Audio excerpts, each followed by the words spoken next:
Nggak usah banyak mikir, Oke. ya do it aja, lakukan karena ide akan dikalahkan sama tindakan. Mimpi kita hari ini adalah kenyataan di esok hari. Kelihatan, luar biasa. Assalamualaikum warahmatullahi wabarakatuh. Kawan Rujuk, jumpa lagi di Rujuk Podcast. Nah, kali ini Rujuk Podcast mengundang salah satu tamu. Beliau adalah sosok milenial, namun beliau sudah berkecimpung di dunia usaha, pelaku usaha kecil, menengah kecil di Kota Bekasi, yang dengan ciri khasnya oleh-oleh Bekasi. Siapa lagi kalau bukan Bang Denny Ardini. Assalamualaikum Bang Denny. Waalaikumsalam warahmatullahi wabarakatuh, Bang Wih, Lukman. saya kira Sahrul Gunawan tadi. Ya, Bang Denny, kalau bicara pemuda milenial, ini kan jarang sekali nih yang mau berkecimpung di dunia usaha, UMKM ya kan. Ya. Apalagi rata-rata teman-teman milenial untuk sekolah pasti tujuannya kerja. Nah, beda nih Bang Denny mindsetnya, pengen menjadi pengusaha. Mungkin bisa diinformasikan buat kawan Rujuk nih, latar belakang Bang Denny mau berkecimpung di dunia usaha gitu Bang. Baik, bismillahirrahmanirrahim. Assalamualaikum warahmatullahi wabarakatuh. Waalaikumsalam. Pertama Bang Lukman, saya ucapkan terima kasih sudah mengundang saya di sini. Pertama saya ucapkan selamat Hari Pers Nasional. Oke. Oh iya, CEO dari infobekasi.co beliau juga ya. Oke, siap. Terima kasih Bang Denny. Jadi Rujuk Channel ini menurut saya luar biasa. Pertama di Kota Bekasi ya. Amin, Pertama di amin, Bekasi amin, yang amin. mengadakan kegiatan podcast, tapi juga sangat edukatif Edukatif dan ya. inspiratif ya. Oke. Kemudian tadi mungkin bicara sebagai sosok pengusaha muda. Nah, apa sih latar belakang Bang Denny mau menjadi pengusaha? Karena bicara milenial, mereka kan selain mungkin ya tadi maunya kerja, kemudian hedon juga seperti itu. Betul. Jadi sebenarnya kalau bicara menjadi pengusaha itu, pertama tuh saya berpikirnya begini, ketika kita mau besar, kalau kita bekerja cukup atau enggak gitu, kira-kira dulu Oke. ceritanya latar belakangnya sebenarnya seperti itu. Mm-mm. Nah, menjadi pengusaha ini kan sebenarnya gampang-gampang susah ya, artinya mudah untuk memulainya tapi sulit untuk mempertahankannya. Oke. Nah, bagaimana kita bisa memulai, kemudian juga merawat, menjaga, kemudian menjadi besar seperti itu. Nah, branding Empok ini sendiri di Bekasi kan sudah sangat dikenal, ya kan? Dengan ciri khas mungkin makanan khas Bekasi tadi. Nah, Betul. Jadi ceritanya dulu tuh 2011 ya. itu usia Saya berapa tuh? saya 2011. masih 21 kalau nggak 21 salah. ya. Oh. 21-an. Masih kuliah tuh waktu Masih itu. kuliah. Jadi Oke. saat itu kebetulan saya aktif di BEM ya, BEM SI, BEM seluruh Indonesia. Jadi saya beberapa kali tuh keliling ke beberapa daerah ya. Kemudian setiap pulang dari daerah tuh saya selalu dikasih oleh-oleh. Ciri khas mereka daerah Dari mereka. daerah misalnya ke Oke. Bali dapat oleh-oleh dari Bali, ke Oke. Jogja dapat oleh-oleh dari Jogja dan sebagainya. Kepikiran tuh di Bekasi. Satu waktu mereka datang ke Kota Bekasi ketemu Apa nih yang mau saya dikasih? gitu kan. Kita bingung mau ngasih apa gitu kan. Iya, iya. Nah, dari situ akhirnya saya berpikir ini adalah sebuah keresahan ya. Keresahan yang dimana saya sebagai putra daerah ya kan, sebagai anak Bekasi gitu kan, merasa loh ini nggak bisa didiemin nih, kita harus kita sebagai anak muda tuh harus ada jadi identitas juga betul, nih. harus memberikan solusi ya, karena pemuda menurut saya harus memberikan solusi gitu kan. Akhirnya di tengah keterbatasan yang saya miliki, saya coba mendirikan usaha oleh-oleh khas Bekasi. Saya kasih Kalau nggak salah nama. waktu itu modal awal cuma 300.000, benar itu? Betul. Jadi waktu itu tuh menjelang Lebaran ya, saya cuma berpikir. Jadi kebetulan pohon ini tuh kan dari ibu saya, nama ibu saya. Oh, Jadi jadi ibu ibu. saya tuh di kampung Oke. tuh, saya bilang di Kayu Ringin itu. Kayu Ringin, Bekasi Kayu Ringin, Selatan. betul. Oke. Jadi kalau tetangga-tetangga tuh biasa manggil pohon ini. Dan memang dari saya kecil, ibu saya tuh jualan kue. Jadi bangun jam 3 pagi bikin akar kelapa, kalau pagi-pagi tuh subuh tuh kue subuh Gemblong ya. gitu Gemblong, ya. cucur, ketan, kue pokoknya semua ketan, yang khas Betawi lah. Oke. Jadi setiap pagi bikin gitu kan. Tapi juga kalau di event-event tertentu misalnya menjelang Lebaran segala macam, banyak pesanan datang kayak kue-kue akar kelapa, kembang goyang dan lain sebagainya. Nah, dari situ saya ketemu tuh mulai inspirasinya. kenapa enggak kue-kue yang ibu saya produksi, Mm-mm. saya branding, Mm-mm. saya kemas secara baik, Oke. kemudian saya jual. Nah, waktu itu saya berpikir cara menjual yang paling efektif, mudah, ringan adalah online, karena waktu itu saat itu belum banyak orang yang main 2011 di ya, 2011 itu ya? betul, Udah berbasis online. Luar berbasis biasa online. ya berarti ya. Jadi waktu awal saya mendirikan itu adalah ketika apa namanya, simpelnya gini, kalau saat itu mulai tren Google sebenarnya. Jadi ketika orang nyari apapun searching di Google Iya gitu iya kan. iya iya. Akhirnya dari situ saya mulai pelajari tuh bagaimana membuat website Untuk memasarkan tadi yang itu apa produk namanya, ya. betul, website yang apa namanya, yang algoritmanya atau pencarian di Google-nya baik. Kalau bisa bilang apa ya istilahnya, SEO ya, search engine optimization-nya. Jadi ketika orang ngetik oleh-oleh Bekasi, Nah, muncul pot ini. muncul pertama pohon ini. Terus kalau bisa 10 halaman semuanya pohon ini gitu kan. Dari situ akhirnya saya bangun dengan modal 300.000, adonan segala macam saya kemas ya kan. Dulu kemasannya juga nggak sebagus sekarang gitu, tapi saya pasarkan secara online. Nah, inget nggak waktu pertama tadi modal 300.000 itu siapa yang mesen pertama gitu?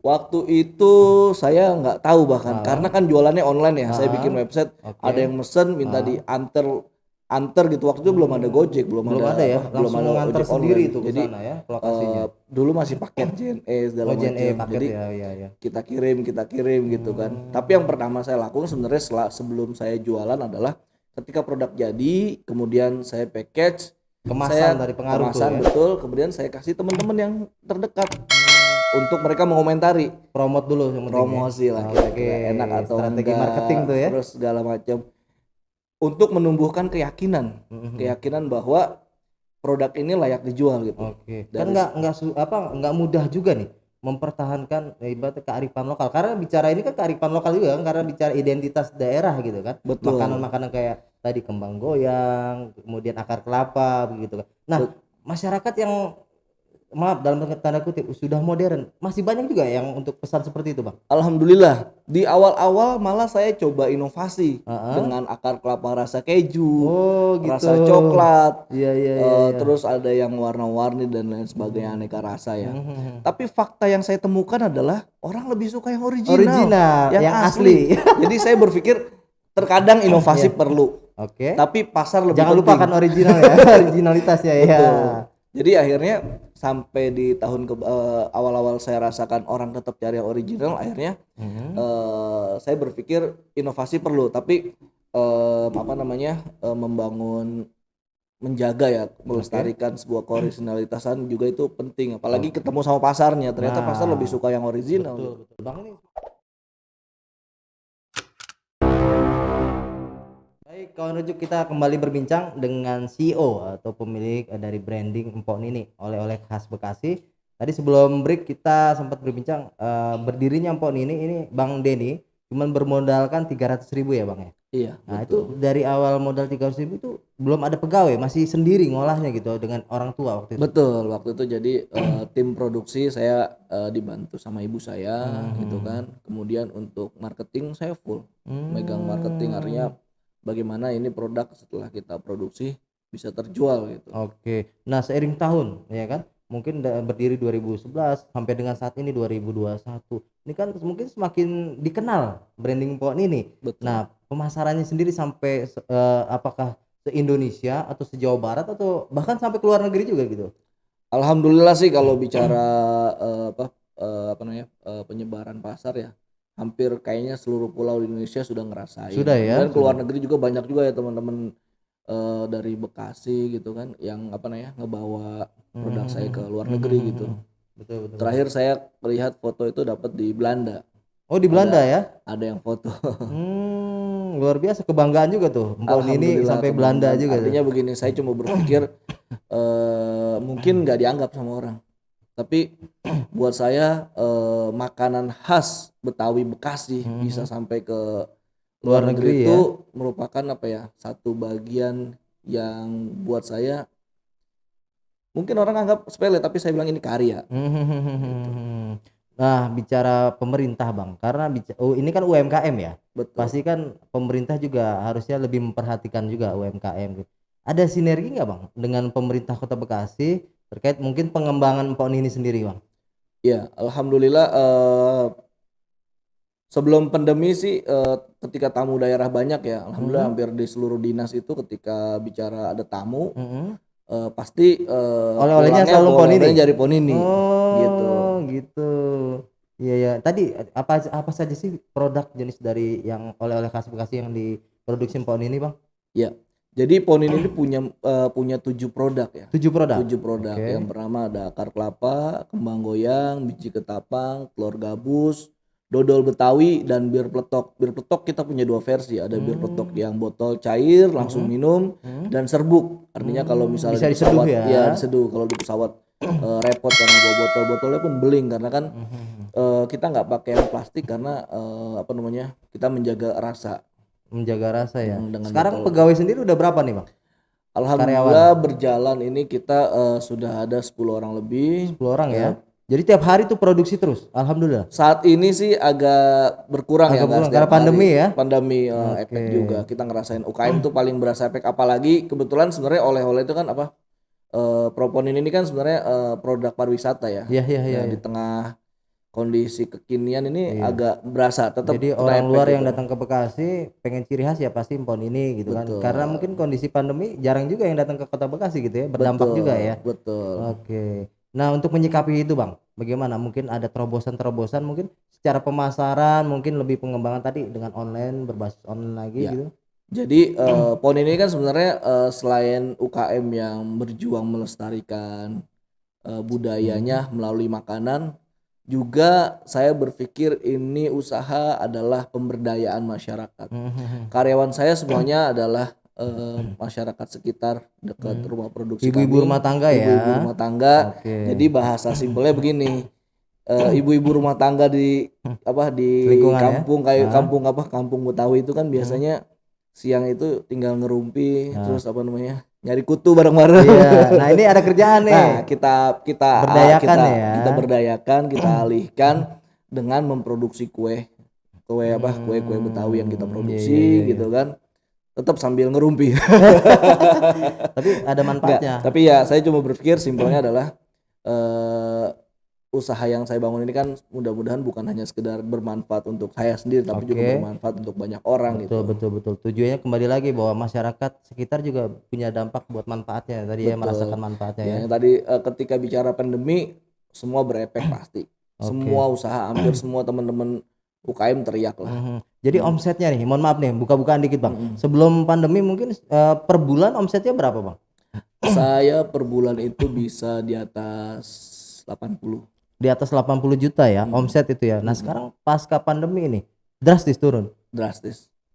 Untuk dapat angka 20 20 masih ya, di bawah 50 berarti ya. Di bawah 50. Nah, berarti sangat berdampak sekali. Sedangkan tadi karyawan atau pegawai masih tetap 10 tadi ya. Betul. Nah, apa namanya? Ya menyikapinya adalah jadi cuma kerjanya setengah hari gitu kan. Tapi tetap apa namanya? Kita nggak mau ngurangin juga penghasilan mereka gitu. Iya. Untuk menjaga kualitas rasa, Bang. Biasanya kan kalau mungkin yang menikmati makanan pasti kan oh rasanya enak nih. Nah, untuk mempertahankan rasa itu bagaimana tuh?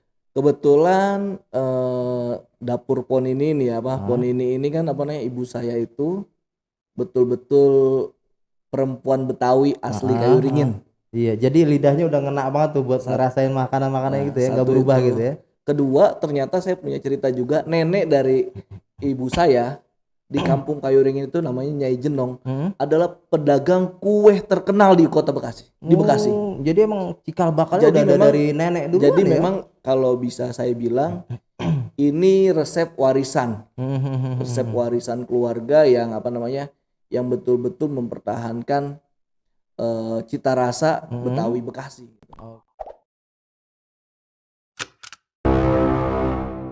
Baik, kawan rujuk, tidak terasa kita memasuki segmen terakhir, masih berbincang terkait UMKM dan kali ini masih bersama dengan sosok milenial pemuda Kota Bekasi. Beliau adalah Bang Denny Ardini, CEO atau pemilik dari oleh-oleh Bekasi Empok Nini. Bang, tadi panjang lebar kita sesi 1, sesi 2 bicara tadi sejarah Empok Nini, kemudian produk-produk dari Empok Nini. Nah, Abang kan sekarang juga di Kota Bekasi diamanahkan sebagai Sekjen KNPI kalau nggak salah ya. KNPI Kota Bekasi. Nah, ini kan ada hubungannya, Bang. Kalau bicara kita apa ya, anak muda, milenial, ini kan mindsetnya kembali lagi bahwa jarang sekali yang mau menjadi pengusaha gitu kan. Nah, Abang selaku Sekjen KNPI Kota Bekasi, mungkin nggak sih membangun brand di apa ya, untuk anak muda mindsetnya membuka bahwa ayo sama-sama kita jadi pengusaha gitu. Ya. Jadi pemuda hari ini kan memimpin masa depan. Oke. Baik buruknya satu bangsa ke depan bisa kita lihat dari pemuda hari ini. Artinya ketika sekarang kita bicara indeks pemuda ya, dimana apa namanya nggak banyak di Indonesia apa namanya pengusaha yang fokus menjadi pengusaha anak muda gitu. Padahal perkembangan hari ini ya bangsa itu bisa besar itu salah satu diantaranya adalah jika jumlah pengusahanya banyak gitu kan. Di beberapa negara berkembang itu semua fokus sama membangun Tadi usaha ya, pengusaha pemuda entrepreneur. gitu. Pemuda entrepreneurship muda Oke. gitu kan. Nah, saya cuma berpikir bahwa pemuda ini harus bisa apa namanya juga berpikir maju ya, karena dimana kita tahu 2040 Indonesia akan mengalami bonus geografis di mana usia produktif ya, ya sangat lebih ya, banyak, lebih banyak, tinggi betul, gitu betul, kan, betul. millennials banyak segala macam. Nah ini sebenarnya seperti pisau di mana kalau Dua kita sisi ya. manfaatkan dengan baik ini akan menjadi bagian membesarkan bangsa ini. Tapi kalau misalnya ini kita tidak manfaatkan akan menjadi apa namanya tonjokan juga buat kita Betul, untuk betul. nggak bisa bangkit gitu kan. Padahal founding father bangsa ini kan bilang apa? Berikan 10 Berikan pemuda. saya 10 pemuda dan saya guncang dunia, Dunia gitu ya. kan. Tapi ada satu hal yang unik juga dari sini. Kadang-kadang kita bacanya cuma setengah. Padahal kalimat panjangnya itu adalah berikan saya 1000 anak orang tua. Akan saya cabut Semeru sampai ke akar-akar. Jadi sebenarnya kolaborasi seperti tema KNPI Kota Bekasi. Jadi semua elemen harus dilibatkan ya, Bang ya. Jadi perlunya kebijaksanaan orang tua, kemudian semangatnya anak muda. Biar bagaimana jangan lupakan karena yang bijak itu orang-orang yang lebih tua gitu kan. Seperti itu. Kalau misalnya nggak ada orang tua, mungkin anak muda ini kebablasan juga begitu ya. Kembali lagi, Bang, bicara mindset anak muda, Abang diamanahkan sebagai Sekjen KNPI. Dalam waktu dekat mungkin pasca pelantikan mungkin ya, ada nggak sih kegiatan-kegiatan yang bersentuhan langsung nih untuk membuka peluang-peluang usaha buat anak muda di Kota Bekasi? Iya, saya sudah sharing dengan ketua, kemudian juga dengan beberapa pengurus. Memang salah satu di antara, kemudian juga amanah dari Musda kemarin ya, bahwa apa namanya kita akan fokus pada penguatan atau apa namanya penguatan sumber daya manusia kita, artinya penguatan sumber daya pemuda di Kota Bekasi, di mana kita ini kan sebenarnya kota penyanggah ibu kota ya. Betul. Bahkan kalau bisa kita bilang semua yang ada di Jakarta hampir semuanya ada di Kota Bekasi gitu kan. Artinya ini menjadi sebuah bonus sekali lagi bagaimana kita memanfaatkan bonus tersebut gitu kan. Nah, kalau bicara bagaimana memulai kita menjadi pengusaha, sebenarnya simpelnya begini. Yang pertama, kita harus lakukan apa namanya usaha apa sih yang kira-kira bagus bagus buat kita jalankan gitu. Yang pertama itu. Kedua, kita juga harus melihat masalah sebenarnya. Jadi sebenarnya hampir seluruh bisnis yang ada di di dunia ini apa namanya pasti itu ada masalah tuh ya. Pasti sumber pertamanya adalah masalah. Misalnya kalau kita bicara ojek, bagaimana solusinya? Bagaimana sebenarnya kita bicara misalnya ojek online. Ojek online itu kan sebenarnya adalah solusi dari masalah-masalah yang lalu. Mungkin mengurangi kemacetan, transportasi mungkin lebih ringan dengan adanya ojek online. Misalnya gitu. Dulu kita ojek pangkalan itu males ya nawar-nawarnya. Kadang-kadang tembak harganya nggak jelas segala macam. Kalau sekarang udah ada aplikasi, harga sekian dari jarak segini gitu kan. Terus kemudian kedua apa namanya? Kalau kita mau naik ojek harus ke pangkalan dulu. Ya, nggak nyamper ke rumah. Sekarang artinya itu kan masalah-masalah yang ada di sekitar kita. Kemudian anak muda memberikan solusi. Ya kan? Solusi itulah yang kita jadikan bisnis. Nah, bisa nggak Kota Bekasi, anak muda Kota Bekasi? Ya mungkin bicaranya kan anak muda Kota Bekasi ini jumlahnya banyak sekali nih sebenarnya kan. Itu lagi-lagi bisa nggak nih Bang anak muda Kota Bekasi ini? Bisa. Bisa. Nah, kunci ketiganya ya. Kunci pertamanya adalah kita bagaimana memandang bisnis, kedua menjadi solusi Oke. dari masalah, kemudian solusi dari masalah tersebut kita jadikan bisnis. Yang ketiga adalah kemauan. Kemauan. Ya, Kembali jadi lagi kalau nggak ada kemauan juga mungkin nggak gerak-gerak lagi betul. nih. Kalau ada istilah Cina itu punen. Jadi bukan mau atau bukan bisa atau tidak bisa, tapi mau atau tidak mau. Bagaimana sebenarnya ketika bicara menjadi pengusaha itu adalah bicara kemauan, Oke. kemauan besar gitu kan. Jadi kalau apa istilah ininya ya, harus punya mimpi ya, karena mimpi kita hari ini adalah kenyataan di hari esok. Betul. Mimpi. Jadi mulai aja dulu dah gitu ya. Jadi jangan banyak pertimbangan ya anak nggak usah muda banyak ya. pertimbangan. Oke. Nanti kalau salah, namanya juga anak muda. Betul. Iya kan? Try lagi, coba lagi gitu ya. Iya betul. Oke. Mungkin nih terakhir Bang, pesan buat anak muda di Kota Bekasi, ya kan nanti setelah pelantikan KNPI Kota Bekasi mungkin ingin semua berkolaborasi. Betul. Nah, pesannya buat anak-anak muda di Kota Bekasi agar mungkin tadi meraih mimpi lebih baik lagi ke depannya, Bang. Ya, terakhir Bang Lukman mungkin sedikit sharing kepada Anak-anak muda Kota Bekasi ya. anak muda Kota Bekasi ya. Jadi kita harus membangun sebuah mindset ya. Kalau saya selalu di kepala saya itu adalah selalu ada alasan untuk menang. Oke. Jadi saya selalu ciptakan banyak alasan untuk saya mendapatkan sesuatu. Jadi meraih goal gitu ya, tujuannya itu harus Untuk berhasil meraih goal gitu itu ya. kita harus ciptakan alasan-alasannya. Oke. Karena dengan alasan ya kan kita akan mendapatkan sesuatu. Karena misalnya kita mau mendapatkan sesuatu tapi kita nggak punya alasannya. Oke. Gitu. Ciptain Jadi, dulu alasannya. Betul. Ciptain banyak alasan untuk kita memenangkan Oke. pertarungan kita misalnya gitu. Jadi selalu ada alasan untuk menang. Selalu ada alasan untuk menang. Itu luar biasa kawan muda di Kota Bekasi nih kawan rujuk ya, bahwa selalu ada alasan untuk menang. Itulah kutipan mungkin dari Bang Denny Ardini. Ada lain lagi mungkin Bang motivasi dari Bang Denny? Saya bukan motivator. Saya cuma berpikir adalah apa? Nggak usah banyak mikir. Oke. Ya do it aja, lakukan karena ide akan dikalahkan sama tindakan. Oke. Jadi Jadi kebanyakan ide-ide tapi nggak action nggak jalan juga. ya, jadi Oke. do it and take action. Oke, saya juga mau ngutip nih dari Andrea Hirata juga katanya. Oke, bermimpilah dalam hidup dan jangan hidup dalam mimpi katanya. Iya. Artinya kan kita mimpi itu ya harus diraih gitu kan. Betul, karena Jangan dikit-dikit tidur pengennya mimpi.